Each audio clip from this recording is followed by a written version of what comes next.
Hi అండి. Welcome to our channel నాన్న హర్విల్లు. అందరూ బాగున్నారా అండి? నేను బాగున్నాను. అందరూ బాగుండాలని మన శ్రీమన్నారాయణని కోరుకుంటున్నాను. శ్రీమన్నారాయణ ఆశీస్సులు అందరిపైన చల్లగా ఉండాలండి. ఈరోజు మూలకు సంబంధించి డీప్ క్లీనింగ్ అండి. మూల, మా మెయిన్ డోరు, తులసమ్మ మొత్తం కుండీలన్నీ క్లీన్ చేసుకున్నానండి. శనివారం యథావిధిగా దీపం పెట్టేసుకొని శనివారం మధ్యాహ్నం చేశానండి. మరుసటి రోజు ఆదివారం కదా, ఆదివారం తెల్లవారితే సోమవారం అండి, లాస్ట్ సోమవారం అనేసి మొత్తం అంతా నీట్గా క్లీన్ చేసుకున్నానండి. అన్ని ఫొటోసు సామాన్లు అన్నీ తీసి తోముకున్నాను. 15 రోజులకు ఒకసారి నేను చేస్తానండి. దీపావళి వెళ్ళిన ఆ మరుసటి శనివారం చేశాను. మళ్ళీ అప్పటి నుంచి ఇప్పటి వరకు మళ్ళీ చేయలేదనేసి మళ్ళీ ఇప్పుడు నేను చేశానండి.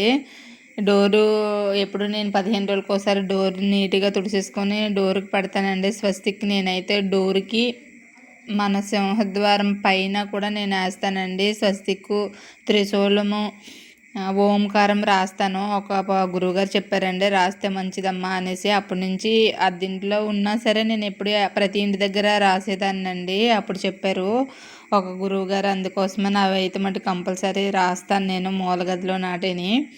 ఈరోజన్నీ నీట్గా విగ్రహాలకి ఎప్పుడు 15 రోజులకు ఒకసారైనా ఎప్పుడు వాటిని శుభ్రం చేస్తూ ఉంటేనే వాటికి అలా ఉంటుందండి. విగ్రహాలు పెట్టుకోవడం కాదండి, వాటి క్లీనింగ్ కూడా బాగా చేసుకోవాలన్నమాట. స్వామివారి ఫొటోస్ అన్నీ కొంచెం నాది మూల చిన్నదండి, కాబట్టి విగ్రహాల్ని కొంచెం దగ్గరగా ఫోటోలు ఉన్న వాటితో నీట్గా సర్దుకుంటానండి. నేనైతే మూలైతే ఉన్న దాంట్లో ఆ రోజు ఇత్తడి సామాన్లు నేనైతే అన్ని పీతాంబరం అవేమి వాడినండి. పాతకాలం మన వాళ్ళు ఎలా అయితే తోముతారో ఇసుక, చింతపండు, కొంచెం కల్లుప్పేసి తోముతారు కదా అండి, నేను అలానే తోముతానండి. నేను ఫిల్టర్ వాటర్ అండి, మా వాటర్ అయితే బాగోదు, ఫిల్టర్ వాటర్తో అయితే బాగా వస్తాయండి. వాటితో నేను నీట్గా తోముకొని కొంచెం బాగా క్లాత్తో నీట్గా తుడిసేసుకున్నాక మొత్తం కూర్చొని బొట్లు పెట్టుకుంటానండి. మీకు ఒకసారి నా మూలది డీప్ క్లీనింగు నేను ఎలా అయితే దేవుడి మూల శుభ్రం చేసుకుంటానో ఒకసారి వీడియో చూపిద్దామని చేశానండి. నేను బొట్లు పెట్టే బాబా ఫోటో ఏమొచ్చి అన్నయ్య షిరిడి వెళ్ళారండి, షిరిడి నుంచి తెచ్చిచ్చారనమాట. చాలా బాగుంటాడండి బాబా ఫోటోకి బొట్లు మొత్తం అన్నిటికి విగ్రహాలకి అన్నిటికి బొట్లు పెట్టుకున్నానండి. ఆ ముందు రోజు బుధవారం ఏమో పసుపు కుంకుమ నేను ఇంట్లో తయారు చేసుకుంటానండి. కేజీ పసుపు కొమ్ములు తెచ్చుకొని ఆ కొమ్ములని కొంచెము అరకేజీ ఏమొచ్చి పసుపులాగాను, అరకేజీ ఏమొచ్చి కుంకుమలాగానండి. కుంకుమ పౌడర్ ఇస్తున్నారండి. ఎన్నెల అయితే రాళ్ళు ఇచ్చేవారు, ఇప్పుడు 20 రూపాయలండి ప్యాకెట్ కుంకుమ రాళ్ళ పౌడర్ ఇస్తున్నారు, రాళ్ళ పౌడరు. అవి తెచ్చుకొని మనము నీట్గా కొమ్ములు చెదగొట్టేసుకొని కొంచెం మిక్సీలో వేసుకుంటండి. మిక్సీ వేసేటప్పుడు కొంచెం పసుపులా తయారయ్యాక ఈ పౌడర్ వేసుకుంటే కుంకుమ అవుతుందండి. 2 డబ్బాలకు నేను చేసుకున్నాను, ఒక డబ్బాకు పసుపు, ఒక డబ్బాకు కుంకుమ చేసుకున్నానండి.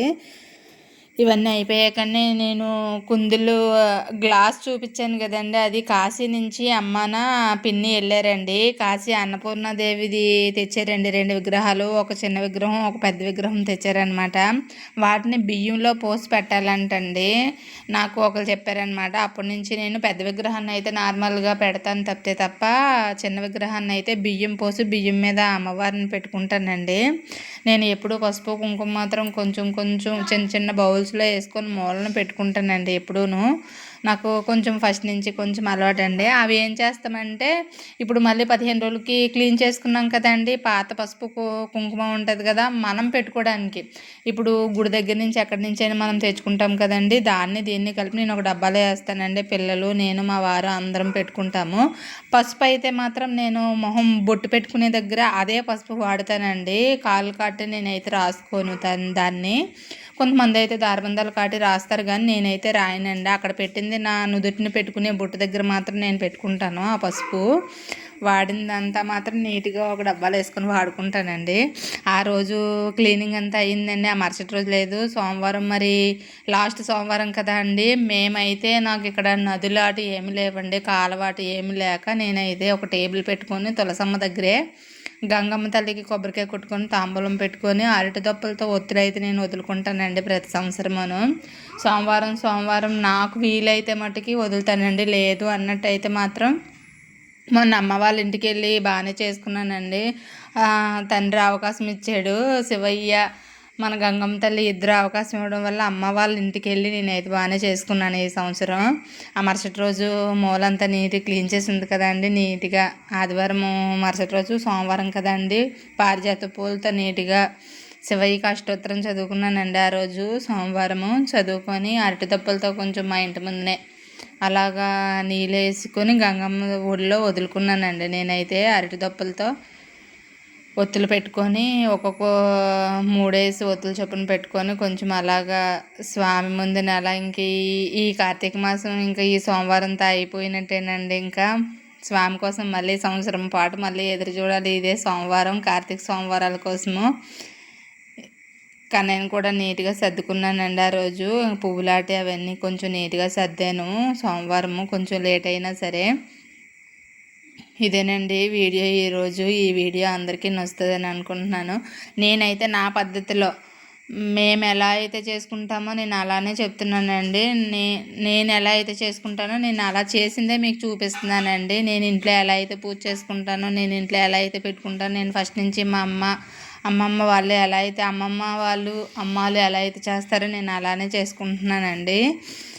ఇంకోనండి దీపం పెట్టుకొని ఆ గంగమ్మ తల్లి ప్లేట్ అండి, ప్లేట్లో పసుపు, కుంకుమ, అక్షంతాలు, పువ్వులు వేసుకొని వదులుకున్నానండి. ఇలానే చేస్తారండి ఇక్కడ మా సైడ్ అయితే. మరి కాలువాటు ఏం లేదు కదండి, అమ్మ వాళ్ళకైతే ఏరు ఉంది కాబట్టి బాగుండేది, ఇప్పుడు ఇక్కడ లేదు కాబట్టి.